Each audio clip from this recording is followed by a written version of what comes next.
बिहार की राजनीति पर सभी की नजर है।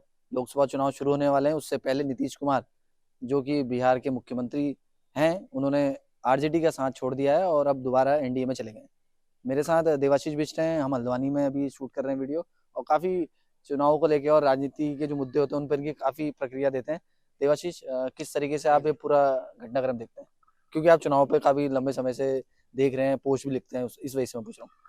मेरा मानना है कि जो ये नीतीश कुमार जी हैं, जो बार बार अपने व्यक्तिगत जो चीज़ें पाने के लिए, हासिल करने के लिए पार्टी बदलते हैं, दल बदलते हैं, ये इनका मतलब एक व्यवहारी में ही इनके जुड़ गया है। तो इनसे कुछ उम्मीद नहीं की जा सकती है, और जनता को ये बात समझनी होगी कि ऐसे नेताओं को इनका समर्थन करना छोड़ देना चाहिए, क्योंकि इनका कोई ईमान नहीं है, ना ये जनता के लिए कुछ कर रहे हैं। आप जैसे कि जानते ही है, बिहार की जो राजनीति है ये बेसिकली जातिगत है। जाति के आधार पे वहाँ पे वोट पड़ते हैं, और जो नेता हैं ये अपनी व्यक्तिगत महत्वाकांक्षाएं पूरी करते हैं उसके आधार पे। तो जिस तरीके से आपने, अगर कोई राजनीति में उतर रहा है तो उसका मुख्य जो लक्ष्य है वो तो सत्ता हासिल करना ही है। तो नीतीश जी ने, अगर उस सेंस में हम बात करें, तो क्या गलत किया? मैं ये कहना चाहता हूँ कि चलो, किसी भी नेता का मेन जो लक्ष्य होता है वो सत्ता हासिल करना है, बट उसके बाद जो उनके काम करने हैं जनता के लिए, वो भी तो अत्यधिक जरूरी है। वो भी तो होने चाहिए। हम तो देख रहे हैं कि यहाँ पे बिहार में काम ही नहीं हो रहा है, बिहार से पलायन हो रहा है लोगों का। बिहार में कोई रहना नहीं चाहता आजकल। और वहाँ पे जो ये दो पार्टियां हैं, राजद और जदयू, ये आपस में लोगों को जाति के आधार पे बांट के लड़ रही है और अपने व्यक्तिगत महत्वाकांक्षाएं पूरी कर रही है। मतलब आपका कहने का मतलब ये है कि अगर कोई राजनीति कर रहा है तो एक राजनीति के मूल्य भी होते हैं, उसको फॉलो करें। हाँ। तो देवाशीष, अब जिस तरीके से आप, हम लोग अब लोगों से मिलते हैं और अब देख रहे हैं कि एक negative impact, negative image politician की बनते जा रही है। क्या आपको लगता है कि इसी वजह से कि लोग अपना विश्वास खोते जा रहे हैं? मैं यही कहना चाहता हूँ, इससे जो होता है क्या, इससे क्या होता है, जो स्तर होता है राजनीति का, वो गिरता जा रहा है। इसमें राजनीति में ऐसे लोगों का प्रवेश हो चुका है जो गलत तरीके से सत्ता हासिल करने का सपना देख रहे हैं, और ऐसा कर भी रहे हैं, ऐसा हो भी रहा है। और बिहार इसका एक मतलब एक जीता जागता उदाहरण है। तो आपको क्या लगता है, अब जिस तरीके से लोकसभा चुनाव आ रहे हैं, एक तरफ एनडीए बना है, दूसरी तरफ एनडीए है, क्या नीतीश कुमार को वापस लेना कहीं ना कहीं बीजेपी को नुकसान पहुंचाएगा? मेरा मानना है, इसको इससे जरूर बीजेपी को ये भूल साबित होगी। देखना आप लोकसभा में इसका क्या प्रभाव प्रतिकूल पड़ता रहेगा। है। हाँ। तो मेरा जो व्यक्तिगत मानना है कि इससे ये बीजेपी की भूल साबित होगी, इसको वापस लेना पार्टी में और इनके साथ मिलकर चुनाव लड़ना। और वहीं एनडीए देख रहे हैं, जब शुरू किया था तो कई सारे लोग थे, लेकिन अब नीतीश हट गए हैं, ममता बनर्जी के भी बयान आ रहे हैं, आम आदमी पार्टी भी उधर हो गई है। एक तरफ पहले जब हम विधानसभा चुनाव कवर कर रहे थे तो कांग्रेस के लोग ही कहते थे कि जो आम आदमी पार्टी है वो बी टीम है बीजेपी की। अब आपको क्या लगता है, ये जो गठबंधन है कहाँ स्टैंड करेगा?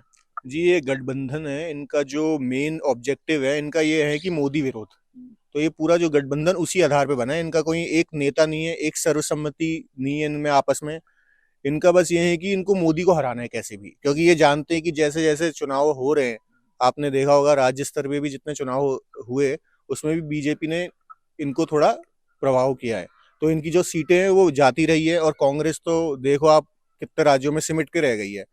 तो इसके लिए ये लोग गठबंधन कर रहे हैं, और अपने थोड़े सोच रहे हैं कि मोदी विरोध में एक साथ हम लोग आ जाएंगे और हो जाएगा। बट ये जब तक तब तक नहीं होगा जब तक इनका एक विजन ना हो और एक नेता ना हो इनके पास। तो क्या आपको लगता है कि कांग्रेस जो अपनी सोच है वो और दलों पे डालने की कोशिश कर रही है, या जो कोई दूसरे दल है उनको पता है कि कांग्रेस बैकफुट पे है तो वो उसको घेरने की तैयारी कर रहे हैं, यानी कि कुछ बड़ा कोई उलटफेर शायद हो पाए लोकसभा में? उलटफेर की हम उम्मीद नहीं कर सकते। सब एक दूसरे की टांग खींचने की कोशिश कर रहे हैं, सब सत्ता पे काबिज होना चाहते हैं। और कांग्रेस अपना वजूद खो चुकी है, उसे पता है वो अकेले अपने दम पे चुनाव नहीं लड़ सकती है, और उन्हें इन चीजों का, लोकल पार्टीज का सहारा चाहिए, इसलिए वो ये गठबंधन पे जोर लगा रही है। अब एक आखिरी सवाल ये है कि जब जब हम बात कर रहे थे, आपने बताया था कि जब लोकसभा चुनाव 2014 के शुरू हो रहे थे तो बीजेपी जब चुनाव में उतरी थी, तो एनडीए जब चुनाव में उतरा था तो उसने कभी मनमोहन सिंह की छवि पे सवाल नहीं उठाए, और कांग्रेस वही गलत कर गई।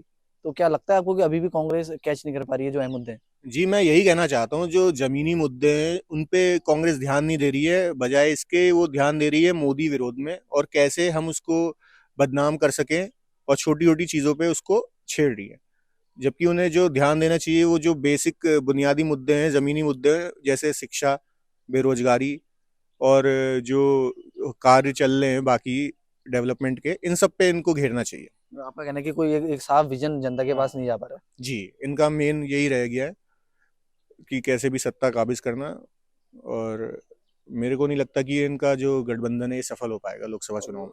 क्या जो दल बदल की आपने अभी थोड़ी देर पहले बात करी थी, क्या दल बदल को लेकर भी कोई कानून आना चाहिए जिस तरीके से जनता चुनाव में जाती है, मान लेते हैं कि ए और बी है, दोनों अलग अलग हैं, बाद में मिल जाते हैं, तो एक तरीके का जनता को बेवकूफ बनाने टाइप का हो गया है। हाँ जी, ये तो बिल्कुल हो गया। आप जैसे चुनाव लड़ रहे हैं एक पार्टी के चिन्ह पे लड़ रहे हैं, और आप बीच पहले गठबंधन किसी और पार्टी से कर रहे हो, जीतने के बाद किसी और, ये तो जनता को बेवकूफ बनाने का काम हुआ। तो इसके लिए एक कानून की जरूरत है अभी देश को, और उम्मीद है कि भविष्य में ऐसा कानून बने। आपने देवाशीष बिष्ट को सुना, हम हल्द्वानी में थे, उन्होंने बताया कि जो दल बदल की राजनीति हमारे देश में चल रही है वो बंद होनी चाहिए और इसको रोकने के लिए एक सख्त कानून केंद्र को लाना चाहिए।